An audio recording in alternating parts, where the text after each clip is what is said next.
Hello friends, नमस्कार। स्वागत है आप सभी का एक बार फिर से आपके अपने यूट्यूब चैनल स्टडी सरजी में। दोस्तों, आज मैं इस वीडियो में आपसे बात करने वाला हूँ जैसा कि यूजीसी की गाइडलाइन को लेकर के सुप्रीम कोर्ट ने आखिरकार फैसला अपना सुना ही दिया है कि आपको एग्ज़ाम देना होगा, उसके बाद ही आपको डिग्री दी जाएगी। तो इसी पर हम थोड़ी सी चर्चा करने वाले हैं। आप सभी से इस वीडियो को लास्ट तक ज़रूर देखें, क्योंकि इस वीडियो में मैं कुछ अपनी बात रखूँगा जिसको लेकर के आप सभी को लगेगा कि नहीं, ये बात कहीं ना कहीं सत्य है।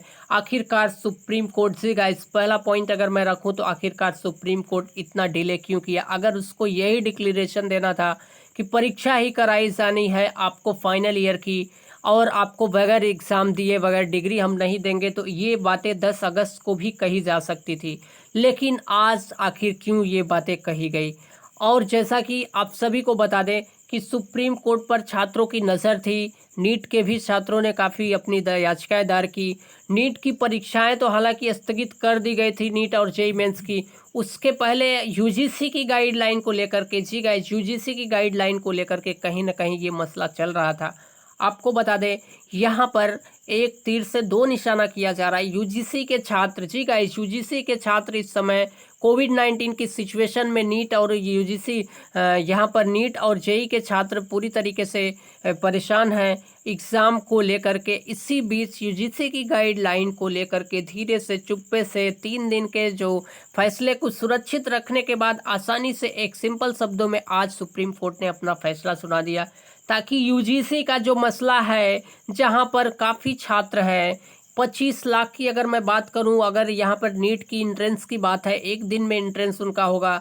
लेकिन यूजीसी के फाइनल ईयर के फैसले की अगर बात करें तो लगभग लगभग 2 से 3 करोड़ छात्र हैं जो फाइनल ईयर में एग्ज़ाम देंगे, सभी स्टेट से मिलाकर के। पूरे देश की बात मैं कर रहा हूँ। ऐसे सिचुएशन में 2 करोड़ छात्रों को एग्ज़ाम दिलवाना, और यहाँ पर 25 लाख को एग्ज़ाम दिलवाना, जिसकी डेट एक एक ही दिन में इनका होने वाला है, 25 लाख का। लेकिन यूजीसी की छात्र को अगर बात करें फाइनल ईयर के छात्रों को लेकर के, तो काफ़ी ज़्यादा संख्या है। लेकिन इसी बीच में चुपके से सुप्रीम कोर्ट ने अपनी बातों का खुलासा किया और उसने कहा कि परीक्षा के बिना कोई डिग्री नहीं। सुप्रीम कोर्ट ने यूजीसी की स्थिति को बरकरार रखा। आप सभी को बता दें, आज की डेट में सुप्रीम कोर्ट ने अपना फैसला डिक्लेयर कर दिया कि आपको एग्ज़ाम देना होगा, उसके बाद ही आपको डिग्री दी जाएगी।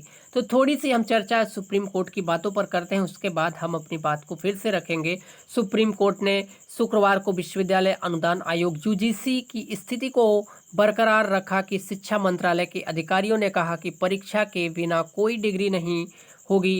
एससी अर्थात सुप्रीम कोर्ट आदेश याचिका पर अंतिम वर्ष के छात्रों को आंतरिक मूल्यांकन के आधार पर पदोन्नत किया जाना चाहिए। कोविड 19 कक्षाओं और परीक्षाओं को बाधित कर रहा है। सुप्रीम कोर्ट ने कहा कि डीएमए अर्थात डिजास्टर मैनेजमेंट एक्ट के तहत राज्य परीक्षाओं को स्थगित कर सकते हैं।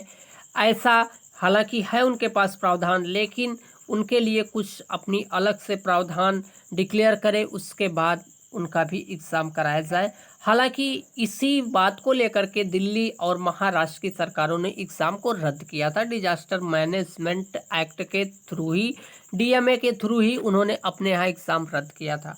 तो यूजीसी ने उनसे क्वेश्चन किया था कि आप ऐसा बिल्कुल नहीं कर सकते, आपके पास ये अधिकार नहीं। अगर आप ऐसा करते हैं कि हम आपकी डिग्री भी या आपके उस विश्वविद्यालय की डिग्री भी, मान्यता भी रद्द कर सकते हैं। गाइस, यहाँ पर जो बातें थी, इनके डिक्टेटरशिप वाली बात थी, ये कहीं ना कहीं अच्छी बात नहीं थी। सुप्रीम कोर्ट ने इसे बरकरार रखते हुए कहा कि विश्वविद्यालय अनुदान आयोग के, अर्थात जैसा कि आज शुक्रवार को शिक्षा मंत्रालय के सचिव उच्च शिक्षा अमित खरे कहते हैं कि यह स्थिति, अर्थात स्थिति यह है कि परीक्षा के बिना कोई डिग्री नहीं होगी। शीर्ष अदालत का, जी गाइस, शीर्ष अदालत का आदेश इस याचिका पर है कि अंतिम वर्ष की परीक्षा रद्द की जाए, आंतरिक मूल्यांकन के आधार पर छात्रों को पदोन्नत किया जाए। यहाँ पर काफ़ी राजनीति हो रही छात्रों को लेकर के। हालांकि मैं आपको बता दूं कि यहाँ पर जो सुप्रीम कोर्ट की बातें थी, हमारा जो लास्ट, जी गाइस, छात्रों की जो लास्ट उम्मीदें थी, जैसा कि हम सभी को अधिकार है कि सुप्रीम कोर्ट तक अनुच्छेद आर्टिकल 32 के तहत हम सीधे सुप्रीम कोर्ट जा कर के अपनी बात रख सकते हैं, और इसे संविधान की आत्मा भी कहा गया है, इसीलिए क्योंकि एक कॉमन से कॉमन नागरिक, एक आम से आम नागरिक सुप्रीम कोर्ट तक जा सकता है। अगर उसके यहाँ उसकी सिविल कोर्ट या हाई कोर्ट उसकी कोई सुनवाई नहीं करता तो सीधे सुप्रीम कोर्ट का दरवाज़ा खटखटा सकता है। लेकिन यहाँ पर जो बातें थी, जैसा कि मैं कहता चला आ रहा था, जिसकी सरकार जिसकी लाठी उसकी भैंस, तो यहाँ पर ये कहावत पूरी तरीके से साबित होती चली जा रही है। आज जैसी जो सिचुएशन है, 63-64 हज़ार केसेस पर डे निकल के आ रही हैं, और ऐसे में 32-33 लाख कोविड-19 की केस पूरे देश में हो गई है। भारत एक ऐसा राज्य है जहां पर कोविड-19 से 24 घंटे में मरने वाले एक दिनों में सबसे ज़्यादा संख्या है, और ये बढ़ती चली जा रही है। यूजीसी की स्थिति है कि अंतिम वर्ष की परीक्षा के बिना डिग्री प्रदान नहीं की जा सकती। अदालत ने कहा कि स्थिति और परीक्षा आयोजित की जानी चाहिए, खरे जी ने कहा, अमित खरे जी ने इस बात को कहा। तो गाइस, यहाँ पर बहुत बड़ा मसला है कोविड-19 को लेकर के। जैसा कि एग्ज़ाम को ऑनलाइन ऑफलाइन दोनों मोड में कराने की बात कही गई थी, लाखों छात्रों की उम्मीदें हैं, हालांकि उनकी पढ़ाई नहीं हो पाई है। इसी मकसद में कि आज सुप्रीम कोर्ट का फैसला आएगा, कल सुप्रीम कोर्ट का फैसला आएगा, हम प्रमोट कर दिए जाएंगे। इन्हीं सब बातों में काफ़ी छात्रों की मुश्किलें जो थी वो बढ़ती चली गई, और वो आज की सिचुएशन में वो बिल्कुल नहीं तैयार है। हालांकि अगर वो परीक्षा देने जाते हैं, अगर कोविड के शिकार हो गए, तो इसका जिम्मेदार कौन होगा? इसको ना तो सुप्रीम कोर्ट जिम्मेदारी लेगा, ना ही यूजीसी के चेयरमैन, और ना ही एचआरडी मंत्री। फिलहाल यहाँ पर बहुत बड़ा ठीक है, बहुत बड़ा मसला है। आपको एग्ज़ाम ज़रूर कराया जाना है।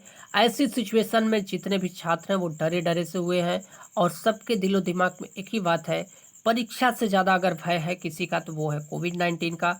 बाय द वे, अगर उनको कोविड का किसी भी तरीके से कोविड हो गया तो आखिरकार इसकी जिम्मेदारी कौन लेगा? ना तो इनके पास कोई एक वक्तव्य है। यहाँ पर काफ़ी छात्र ऐसे थे जो सुप्रीम कोर्ट गए थे और वो कोविड-19 से शिकार थे या ग्रसित थे, फिर भी सुप्रीम कोर्ट ने इग्नोर करते हुए उनको भी एग्ज़ाम देने की बात कह दी। तो गाइस, ये बहुत बड़ा मसला है देश में, जैसा कि छात्रों को। और आपको बता दें कि एनएसयूआई के, जैसा कि नेशनल यूनियन और स्टूडेंट का जो अपना ये, जैसा कि कांग्रेस की पार्टी के द्वारा ये समर्थन किया जाता है एनएसयूआई, ऐसे में देखना है कि आखिरकार इनकी मांगे हैं कि नीट की परीक्षा को लेकर के, हालांकि इन्होंने भूख हड़ताल करना स्टार्ट कर दिया, देशव्यापी इन्होंने आंदोलन चलाया हुआ है। अब देखना है कि क्या नीट के एग्ज़ाम कैंसिल होते हैं। हालांकि यूजीसी की बातों पर कहीं ना कहीं जो बातें थी उसका मसला आज पूरी तरीके से ख़त्म कर दिया गया है। तो गाइस, हम आपके लिए यूजीसी की तो नहीं, लेकिन किसी भी यूनिवर्सिटी से कोई अगर लेटेस्ट अपडेट आती रहेगी तो हम आपको ज़रूर अपने इस वीडियो के माध्यम से, यूट्यूब चैनल के माध्यम से ज़रूर अपडेट देते रहेंगे। तो आप सभी से कि हम रिक्वेस्ट है, मेरे साथ जुड़िए, जिससे कि आपको हो सकता है आपकी भी यूनिवर्सिटी की कोई इन्फॉर्मेशन मिल सके। और अगर आपकी कोई बात है तो आप कमेंट करके ज़रूर पूछिए, हम हो सकता है आपकी ज़रूर कुछ मदद कर सकते हैं अपने इस वीडियो के ज़रिए, या फिर आपकी जो परेशानियां हैं आप हमें ज़रूर शेयर कर सकते हैं कभी भी किसी वक्त। और अगर आपको किसी तरीके की कोई प्रॉब्लम होती है तो गाइस, आप ज़रूर कमेंट के ज़रिए हमें अपनी प्रॉब्लम शेयर कर सकते हैं। हम आपकी प्रॉब्लम को लेकर के ज़रूर कोई ना कोई सलूशन निकालेंगे। इस वीडियो में इतना ही, मिलते हैं नए वीडियो में किसी नए नोटिस, नए गाइडलाइन के साथ। आप सभी का लास्ट तक वीडियो देखने के लिए तहे दिल से शुक्रिया। जय हिंद, वंदे मातरम।